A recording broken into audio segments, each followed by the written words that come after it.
तो हरियाणा के मुख्यमंत्री नायब सिंह सैनी लाइव है। शहरी निकाय जन प्रतिनिधि सम्मेलन में वो शामिल है। हमारी सरकार का कि जो जो समस्याएं लंबे समय से थी उनका समाधान होना चाहिए, उसको लेकर के मैं आप लोगों के बीच में आज हमारे जो स्थानीय निकाय के हरियाणा सरकार के मंत्री हैं सुभाष सुधा जी ने इस कार्यक्रम का आयोजन किया। आप लोगों के बीच में मैं उपस्थित हुआ हूं। हमारी सोच है कि आपको कोई समस्या दिक्कत ना आए, धीरे धीरे करके उसका समाधान कर रहे हैं। और कहीं भी आप मिल सकते हैं, मिल भी क्या सकते हैं, अगर रास्ते में जा रहे थे कभी रोक सका।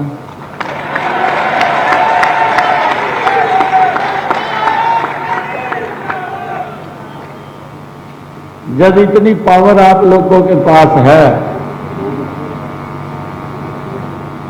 तो भाई फिर ध्यान से सुनो।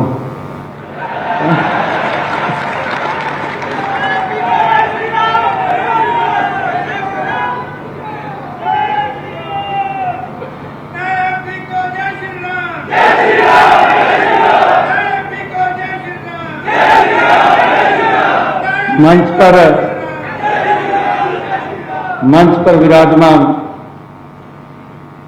भारतीय जनता पार्टी के प्रदेश के माननीय अध्यक्ष, राई से विधायक मोहनलाल बड़ौली जी,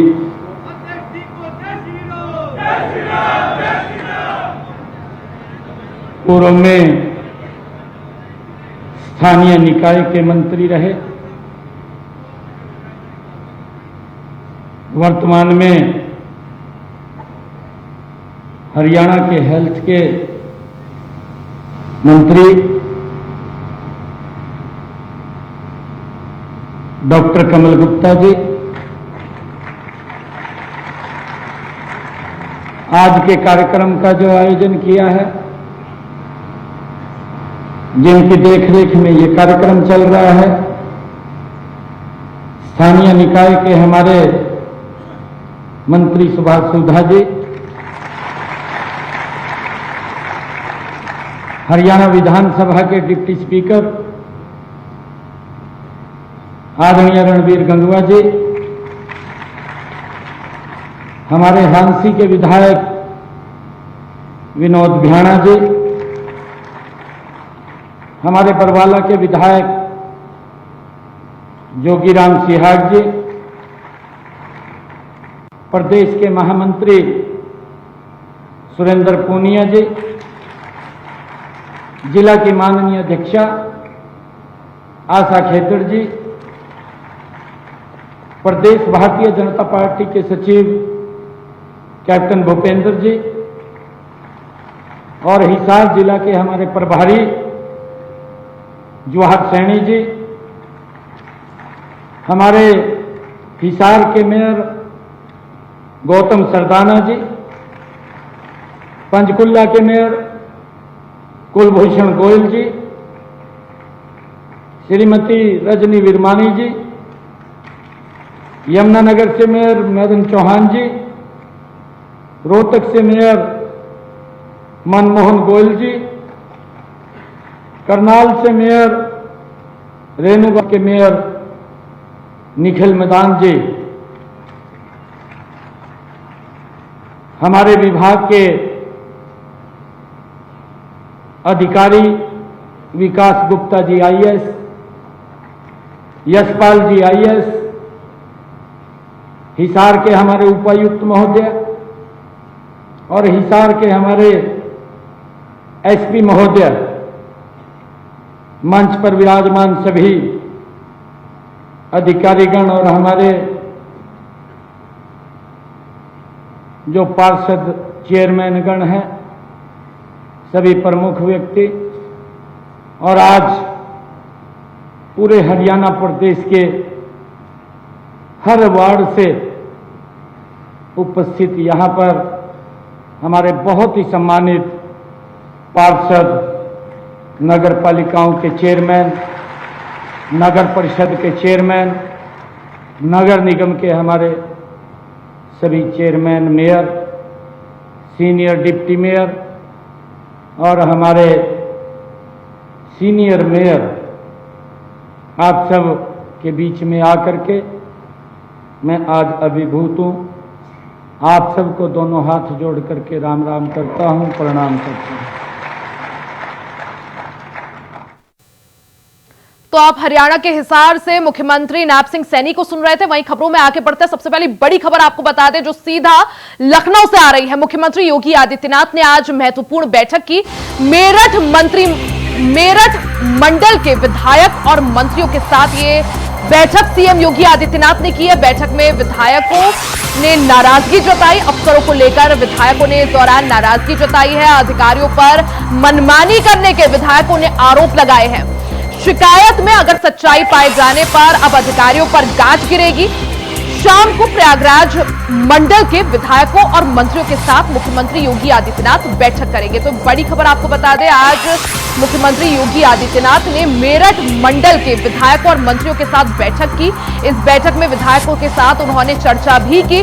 विधायकों ने इस दौरान नाराजगी जताते हुए अफसरों की मनमानी की बात मुख्यमंत्री योगी आदित्यनाथ के सामने रखी, जिस दौरान मुख्यमंत्री योगी आदित्यनाथ ने विधायकों और मंत्रियों को आश्वासन दिया कि अगर अधिकारियों की गलती पाई जाती है तो फिर अधिकारियों पर गाज जरूर गिरेगी, कार्रवाई जरूर होगी। वहीं आपको बता दें कि आज शाम को प्रयागराज मंडल के विधायकों और मंत्रियों के साथ मुख्यमंत्री योगी आदित्यनाथ बैठक करेंगे। तो एक बड़ी खबर आपको बता दें, बैठकों और मंथन का दौर लगातार जारी है। जिस तरह से यूपी की 10 सीटों पर उपचुनाव होने वाला है, उपचुनाव को देखते हुए, आगामी चुनाव को देखते हुए संगठन को मजबूती देने के लिए और सरकार को मजबूती देने के लिए लगातार मंथन और बैठकों का दौर जारी है। इस दौरान मुख्यमंत्री योगी आदित्यनाथ ने मेरठ मंडल के विधायकों और मंत्रियों के साथ बैठक की।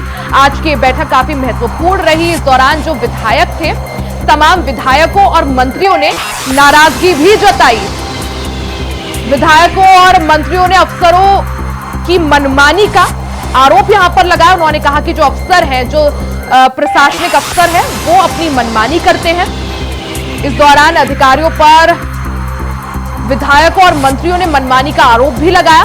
शिकायत में सच्चाई पाए जाने पर अब अधिकारियों पर गाज गिरेगी। मुख्यमंत्री योगी आदित्यनाथ ने जांच की बात कही है। उन्होंने कहा है कि अगर अधिकारी मनमानी करते हुए पाए जाते हैं तो फिर उनके ऊपर कार्रवाई होगी। साथ ही आपको बता दें कि आज शाम को ही प्रयागराज मंडल के विधायकों और मंत्रियों के साथ भी मुख्यमंत्री योगी आदित्यनाथ बैठक करेंगे। तो बड़ी खबर आपको बता दें, लगातार बैठकों और मंथन का दौर जारी है। जिस तरह से उत्तर प्रदेश की 10 सीटों पर उपचुनाव होना है, ऐसे में लगातार संगठन को और सरकार को मजबूती देने के लिए मुख्यमंत्री योगी आदित्यनाथ पूरी तरह से एक्टिव नजर आ रहे हैं। लगातार बैठकों का दौर जारी है। आज मुख्यमंत्री योगी आदित्यनाथ ने मेरठ मंडल के विधायकों और मंत्रियों के साथ बैठक की। इस बैठक में कई सारे विषयों पर चर्चा की गई। इस दौरान विधायकों ने अफसरों की तानाशाही, अफसरों की मनमानी को लेकर नाराजगी भी जताई और मुख्यमंत्री योगी आदित्यनाथ से जांच की बात कही है। वहीं अधिकारियों ने, विधायकों और मंत्रियों ने अधिकारियों पर मनमानी करने का आरोप लगाया है। वहीं शिकायत में सच्चाई पाए जाने पर अब अधिकारियों पर गाज गिरेगी। मुख्यमंत्री योगी आदित्यनाथ ने कार्रवाई का आश्वासन विधायकों और मंत्रियों को दिया है। ज्यादा जानकारी के लिए सीधा रुख कर लेते हैं ब्यूरो चीफ प्रियम पाठक का। प्रियम पाठक, जिस तरह से लगातार बैठकों का दौर जारी है, आज मुख्यमंत्री योगी आदित्यनाथ ने मेरठ मंडल के विधायकों और मंत्रियों के साथ बैठक की। किस तरह से इस बैठक को देखा जाए, किस तरह से बैठक महत्वपूर्ण? आर्या, देखिए, लोकसभा चुनाव के परिणाम आने के बाद में हर मंडलवार समीक्षा जो है वो सीएम योगी आदित्यनाथ की तरफ से की जा रही है और वहाँ के जो जनप्रतिनिधि हैं उनके साथ में वो संवाद कर रहे हैं, सीधे तौर पर उनसे मिल रहे हैं। क्या शिकायतें हैं, क्या कारण है, क्या समस्याएं हैं, उनको लेकर वो सीधे तौर पर उनके साथ में जुड़ के उन समस्याओं का समाधान करने का प्रयास कर रहे हैं। साफ तौर पर 2024 लोकसभा चुनाव के जो परिणाम आए हैं उसमें हार की एक जो बड़ी वजह थी, उसमें बताया गया कि अधिकारियों की मनमानी थी, जनप्रतिनिधियों की कहीं पर बात नहीं सुनी जा रही थी और इस तरीके के आरोप लंबे समय से लग रहे थे। अब ऐसे में चुनाव परिणाम आने के बाद में लगातार सीएम योगी आदित्यनाथ जो है हर मंडल की जो है वो समीक्षा कर रहे हैं।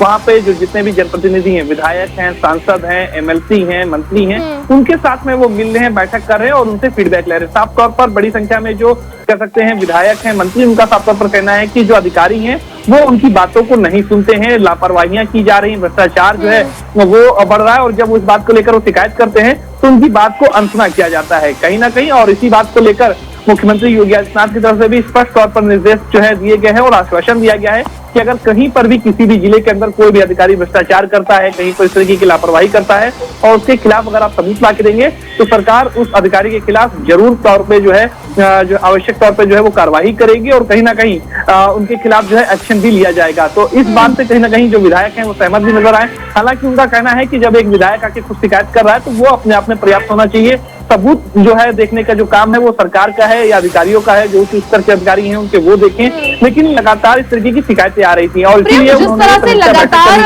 अफसरों की तानाशाही का या अफसरों की मनमानी की बात इससे पहले भी सामने आई थी। लगातार जो विधायक हैं या जनप्रतिनिधि हैं इस बात को लेकर मुख्यमंत्री के आगे उन्होंने इस चीज की शिकायत भी की थी। अब एक बार फिर से जब मेरठ मंडल में मुख्यमंत्री योगी आदित्यनाथ ने मेरठ मंडल के तमाम जनप्रतिनिधियों के साथ बैठक की, फिर से यह बात सामने आई है। आगे किस तरह से इस पर एक्शन लेने की कोशिश, किस तरह से तैयारी?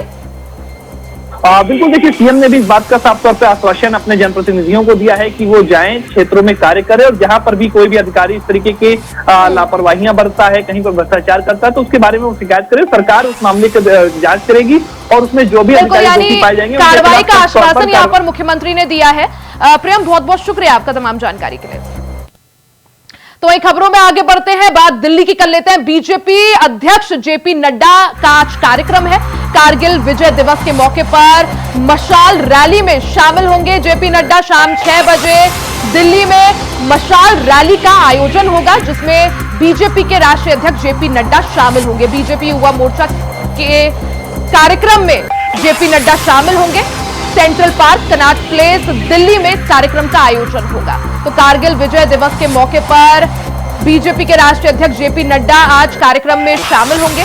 आपको बता दें कि 26 जुलाई को कारगिल विजय दिवस मनाया जाता है। उससे पहले आज मशाल रैली का आयोजन होगा जिसमें बीजेपी के राष्ट्रीय अध्यक्ष जेपी नड्डा शामिल होंगे।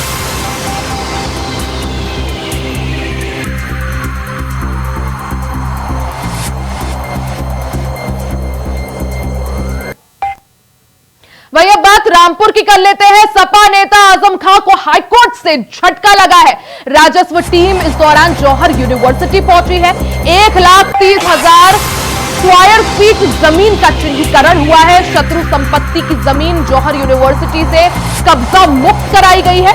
9 अप्रैल 2024 के आदेश पर डीएम ने कार्रवाई की है। तो 9 अप्रैल 2024 को हाईकोर्ट ने आदेश दिया था कि जौहर यूनिवर्सिटी में जो भी शत्रु संपत्ति की जमीन है उसको कब्जा मुक्त कराया जाए, जिसके बाद अब डीएम ने कार्रवाई करते हुए जमीन को जब्त कर लिया है। तो बड़ी खबर आपको बता दें, आजम खां को हाईकोर्ट से झटका लगा है। राजस्व की टीम जौहर यूनिवर्सिटी पहुंची।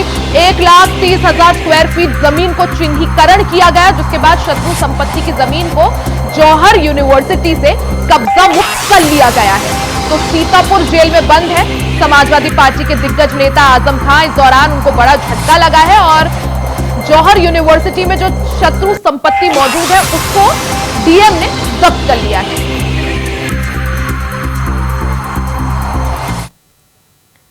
वही खबर प्रयागराज से, जहां इरफान सोलंकी की याचिका पर हाईकोर्ट में सुनवाई हुई। सजा के खिलाफ हाईकोर्ट में दाखिल की गई थी अपील, जिसके बाद इरफान सोलंकी ने 7 साल की सजा के खिलाफ यह अपील की है। हाईकोर्ट ने राज्य सरकार से 2 सप्ताह में जवाब मांगा है। 8 अगस्त को हाईकोर्ट में मामले की अगली सुनवाई होगी। अपील में सजा को रद्द किए जाने की गुहार लगाई गई है। तो इरफान सोलंकी से जुड़ा यह पूरा मामला, समाजवादी पार्टी के पूर्व विधायक इरफान सोलंकी से जुड़ा यह पूरा मामला है जिसमें कोर्ट ने उन्हें 7 साल की सजा सुनाई थी। हालांकि सजा हाईकोर्ट के द्वारा इस दौरान जिस तरह से सजा सुनाई गई थी, इरफान सोलंकी ने सजा के खिलाफ हाईकोर्ट में अपील दाखिल की है। सोलंकी ने 7 साल की सजा के खिलाफ अपील दाखिल की है। हाईकोर्ट ने राज्य सरकार से 2 सप्ताह में जवाब मांगा है। 8 अगस्त को हाईकोर्ट में मामले की अब अगली सुनवाई होगी। अपील में सजा को रद्द किए जाने की मांग की है। समाजवादी पार्टी के नेता और पूर्व विधायक इरफान सोलंकी को कोर्ट ने 7 साल की सजा सुनाई थी। वहीं इस 7 साल की सजा को चैलेंज करते हुए इरफान सोलंकी ने कोर्ट से सजा कम करने की या सजा रद्द करने की अपील की है। इस दौरान अब हाईकोर्ट ने राज्य सरकार से 2 सप्ताह में जवाब मांगा है। अब इस मामले में अगली सुनवाई 8 अगस्त को होगी।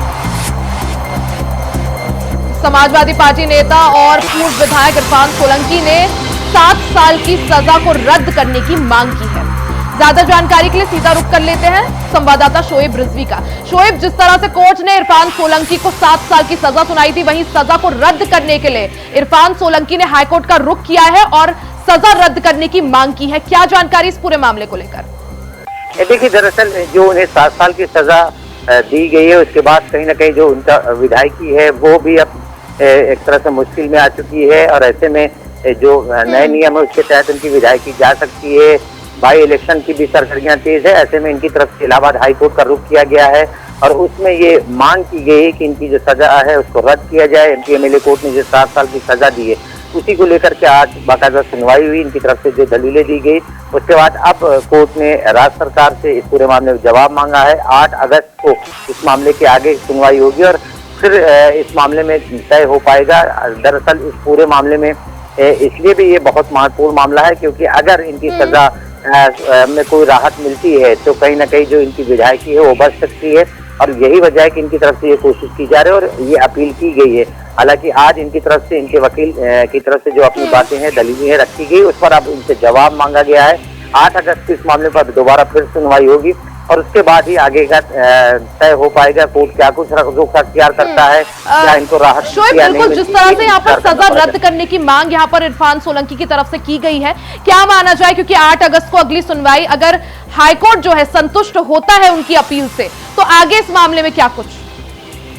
बिल्कुल दोनों पहलू हो सकते हैं क्योंकि इनको सजा निचली एमपी एमएलए कोर्ट से 7 साल की मिल चुकी है। अब ये कहीं ना कहीं राहत के लिए यहाँ पर आए हैं और इसी वजह से इनकी तरफ से कोर्ट में ये अपील दाखिल की गई है और इसमें कोर्ट में इनके तरफ से इनके वकील ने अपना पक्ष भी रखा है। अब जवाब में राज्य सरकार की तरफ से क्या कुछ निकल कर आता है और उसके बाद कोर्ट पूरी सुनवाई करने के बाद, यानी एमपी एमएलए कोर्ट द्वारा 7 साल की जिस तरह से सजा सुनाई गई थी, सजा को रद्द करने की मांग को लेकर इरफान सोलंकी हाईकोर्ट पहुंच गए हैं। हालांकि 8 अगस्त को अगली सुनवाई होनी है, उसके बाद क्या कुछ होता है उस पर सभी की निगाहें। शोएब, बहुत बहुत शुक्रिया जानकारी के लिए। इसी के साथ इस बुलेटिन में फिलहाल के लिए सिर्फ इतना ही। खबरों का सिलसिला जारी रहेगा, बने रहे हमारे साथ।